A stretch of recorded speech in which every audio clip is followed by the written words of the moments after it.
Hello বন্ধুরা, welcome back to my channel জুইন্স ব্লগে সকলকে অনেক অনেক স্বাগত। আজকে থাম্বনেল আর টাইটেল দেখে নিশ্চয়ই তোমরা বুঝতে পেরে গেছো কী রিলেটেড ভিডিও হতে চলেছে। তো পুরো ভিডিওটা আশা করছি তোমরা স্কিপ না করে পুরো ভিডিওটাই দেখবে। আর চলো ভিডিওটা স্টার্ট করা যাক। বড়োদেরকে অনেক প্রণাম আর ছোটোদেরকে অনেকটা ভালোবাসা জানিয়ে কিন্তু ব্লগটা আজকের আমি স্টার্ট করছি। তো হ্যাঁ, আজকে আমার মা এসেছে বাড়িতে। তোমরা নিশ্চয়ই ব্লগের টাইটেল আর থাম্বনেল দেখে বুঝতে পেরেছ। সকালবেলা উঠেই কিন্তু আমি আজকে রুটি তরকারি করছি, জলখাবারটা করে নিচ্ছিলাম প্রথমে। তো তোমাদেরকে প্রথমেই বলে দিই যে মেয়ের তো কদিন ধরে প্রচণ্ড পরিমাণে শরীরটা খারাপ ছিল। কি করে হলো মানে পুরো ডিটেলসে ভিডিও কিন্তু আগের ভিডিওটা দেখলে তোমরা নিশ্চয়ই জানতে পারবে। তাও তোমাদেরকে এই ভিডিওতে আমি বলে দিচ্ছি।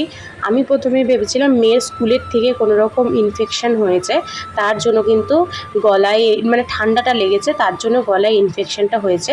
তো পরে জানলাম যে না, প্রত্যেকটা বাচ্চা মানে আমি যখন মেয়েকে নিয়ে ডাক্তারখানায় গেছি প্রত্যেকটা বাচ্চার সেম, নয় মুখে ঘা নয় গলায় ঘা।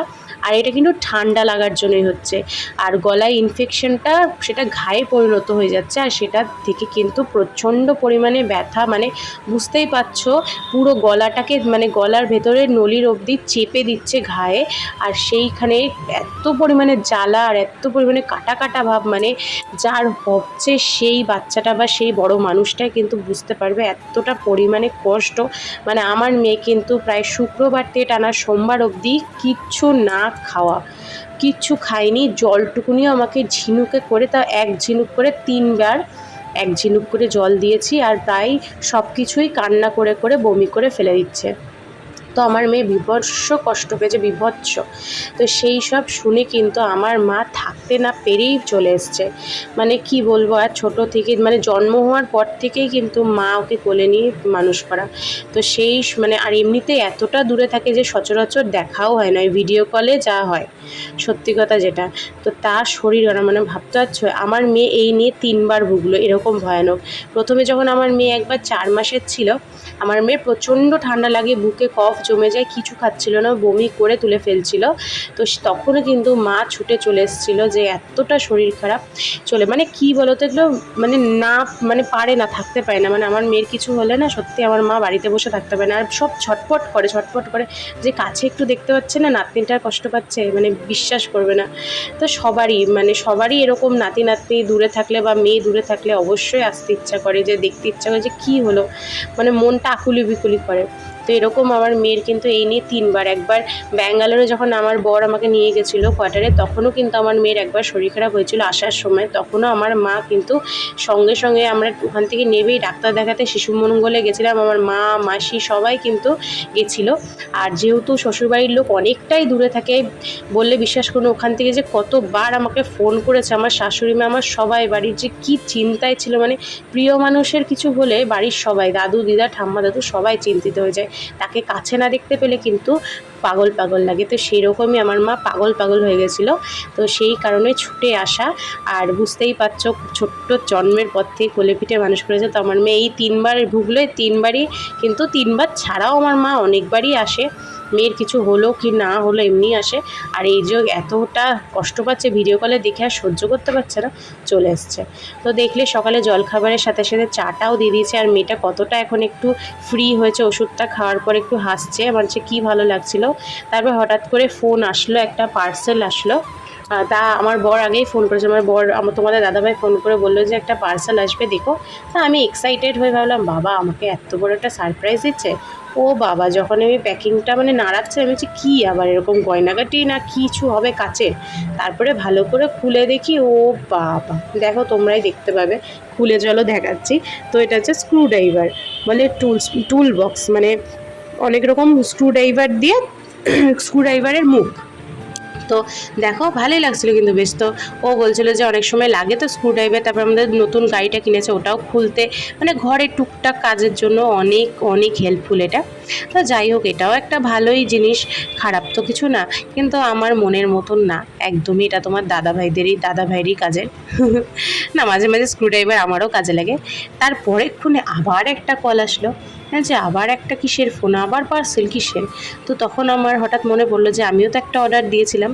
তখন টাকাটা নিয়ে গেলাম, তারপরে আনলাম। তো চলো তোমাদেরকে এবার আমি খুলে দেখাচ্ছি এটা কিসের। এটাও কিন্তু আমার নয়। তো পার্সেলগুলো আসছিল ঠিকই, বহুত মজা লাগছিল আসছিল যখন, কিন্তু একটাও আমার নয়। এটাও কিন্তু মাম্মামের ফ্রেন্ডের মায়ের। আমার একটা স্কুটির কভার দেখে কিন্তু ওরও খুব ইচ্ছা হয়েছিল যে এরকম একটা আমাকে আনিয়ে দিও। তো ওরও ইলেকট্রিক স্কুটি, তো বলেছিল তুমি আনিয়ে দিও। ও অনলাইন ব্যবহার করে না কোনো কিছু, অনলাইন শপিং, তা আমাকেই আনতে বলেছিল। তা আমি এ দেখো ওকে এনে দিয়েছি। আর এটাও কিন্তু ভীষণ সুন্দর লাগছে দেখতে। আর এটার কভারটা সত্যি খুব ভালো, হালকার উপরেও। মিশো থেকে আনিয়েছি কিন্তু। আর তোমরা যদি জানতে চাও যে কভারটা দিদিভাই কোথা থেকে কিভাবে নিলে, আমি বলে দিচ্ছি মিশো থেকে। আর তোমরা যদি কিনতে চাও আমাকে অবশ্যই কমেন্ট বক্সের জন্য আমি লিঙ্কটা তোমাদের শেয়ার করে দেবো। তারপরে মেয়েকে ফ্রেশ ট্রেশ করি, মানে স্নান তো তেমন করাচ্ছিলাম না, গলার সমস্যা বলে খাইয়ে দিচ্ছিলাম। আমার মেয়ে কিন্তু আজ 4 দিন পর ভাত খেয়েছে। আর দেখো কিভাবে কানটা চেপে ধরছে, কারণ ব্যথা করছে। মানে যেই ভাতটা গিলছে না, ওখানটায় কাটা কাটা পুরো কান অবধি, মানে কানেও হয়েছে, অবধি গিয়ে শক মতন মারছে। আর কানটাও চেপিয়ে ধরে তবে গিয়ে খাচ্ছে।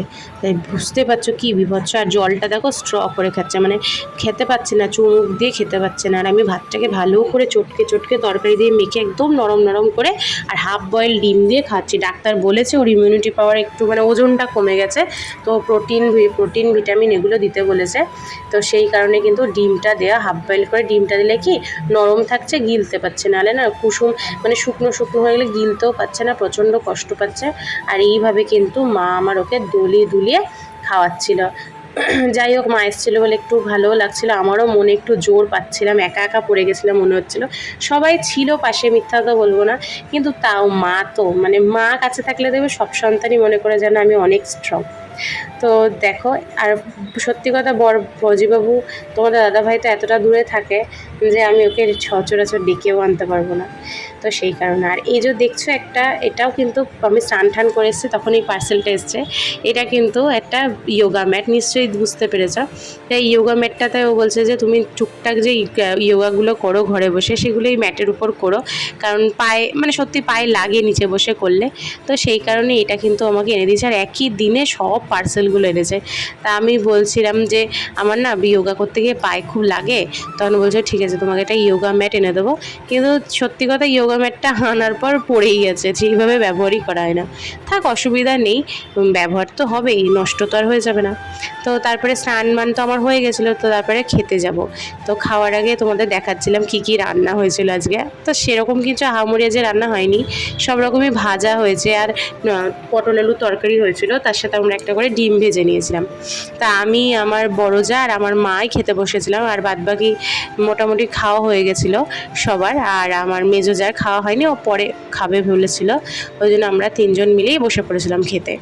তা এদিকে খাওয়া দাওয়া কমপ্লিট করে কিন্তু আমরা দেখো এসছি মায়ের ঘরে। মা গেছিলো না দার্জিলিং ঘুরতে, তো মা দার্জিলিং থেকে না আমাদের জন্য এত কিছু নিয়ে এসছে। দেখো এই স্টোলগুলো, আর কি সুন্দর না, এত সুন্দর।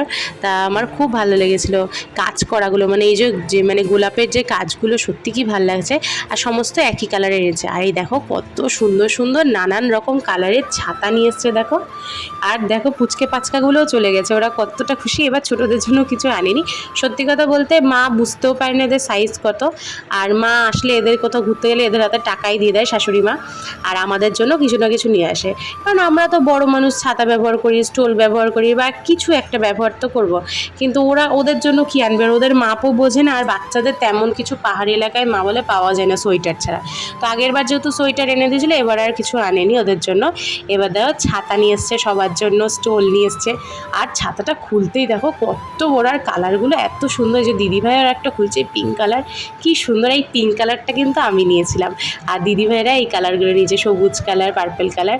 আর পিঙ্ক কালারটা মাম্মাম বলছে নেব, তার জন্য আমি ভাবলাম ঠিক আছে নে। আর পিঙ্ক কালারটা এত ভালো লাগছিলো। তো দেখো আরেকটা দেখো ডিপ গ্রিন কালারের, কি সুন্দর, মানে সত্যি। আর ছাতাটা এতটা বড়, মানে মা বলছে দাম আন্দাজে সত্যি ছাতাগুলো খুবই সুন্দর। তো দার্জিলিংয়ের মানে পাহাড়ি এলাকায় শীতের দেশে গেলে কিন্তু সবাই ছাতা, আর গায়ে দেওয়ার ঠান্ডার দেশে গেলে গেলে ঠান্ডা লাগার জিনিসগুলো ভালো পাওয়া যায়, মানে চাদর হোক, ব্ল্যাঙ্কেট হোক, যে কোনো সোয়েটার হোক, কিন্তু খুব অল্প দামে আর খুব সুন্দর সুন্দর পাওয়া যায়। তারপর না সন্ধেবেলা আমি একটু বেরিয়েছিলাম, বৃষ্টি পড়ছিল প্রচণ্ড পরিমাণে, তারপর একটু কমার পর আমি গেছিলাম মেয়ের জন্য ডিম আনতে। আর এদিকে আমার মায়ের প্রেশারের ওষুধ শেষ হয়ে গেছিলো, আর মুদিখানার কিছু জিনিসও আনতে হতো, আর মুদিখানার স্লিপটা দিতে হতো, সেইগুলোই করতে গেছিলাম, না গেলেই নয়। তারপরে বাড়িতে ফিরে এসেছি, দেখো এনেছি মায়ের জন্য পান, তারপরে যে আমরা একটু চাউমিন খাই তো চাউমিন মশলা, তারপর মেয়ে ম্যাগিটা যেহেতু খাচ্ছে, ম্যাগিটা নরম গিলতে সুবিধা হচ্ছে, আর আমার মা বলছে বেশি করে ম্যাগিতে জল দিয়ে করবি, তাহলে স্যুপ হবে, যে এতদিনের জলের অপূর্ণতাটা হয়েছে জলের পূর্ণতাটাও পাবে। মানে কি বলতো, আমার মেয়ে জল খাচ্ছিল না, যার জন্য খুবই মানে বাথরুমটুকুনি হচ্ছিল না, মানে আগের ব্লগেও বলেছি। তো সেই কারণে তা আবার এনেছিলাম একটা অল আউট, কেন বলো তো, মর্টিনও ব্যবহার করে বা অল আউটও ব্যবহার, কারণ কয়েলটাও ব্যবহার করতে লাগে মাঝে মাঝে, কারণ মশা, এই যে এত বৃষ্টির মধ্যে ছোটো ছোটো প্রচুর মশা হয়েছে, সেই মশাগুলোকে তাড়াতে তো লাগবে।